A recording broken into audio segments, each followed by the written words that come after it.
Assalamualaikum warahmatullahi wabarakatuh.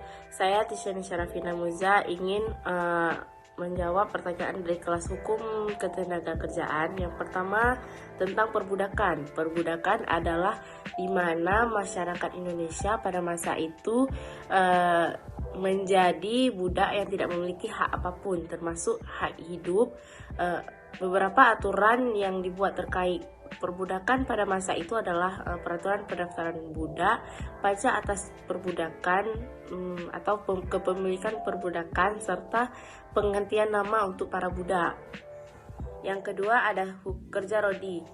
Hukum rodi yang dalam praktiknya juga tidak jauh berbeda dengan perbudakan, di mana pada hukum rodi masyarakat dipaksa untuk bekerja demi kepentingan penguasa. Salah satu wujud kekejaman dari hukum rodi di zaman penjajahan Belanda ini adalah pembangunan jalan Dendel sejauh 1000 km yang menghubungkan antara Panarukan di Jawa Timur dengan Anyer di Banten. Yang ketiga, pihak-pihak dan siapa saja yang berkaitan dengan hukum ketenagakerjaan. Pihak-pihak yang berkaitan dalam hukum ketenagakerjaan tidak hanya pekerja atau buruh dan pengusaha atau majikan saja, tetapi juga badan-badan lain seperti organisasi pekerja buruh, organisasi pengusaha atau majikan, dan badan-badan pemerintah. Yang terakhir adalah mekanisme penanggungan penerapan upah dan sanksi jika telat membayar upah. Jadi mekanisme penanggungan penerapan upah minimum atau UMR telah diatur dalam Keputusan Menteri Tenaga Kerja dan Transmigrasi Nomor 234/Men/2003 tentang tata cara penangguhan pelaksanaan upah minimum.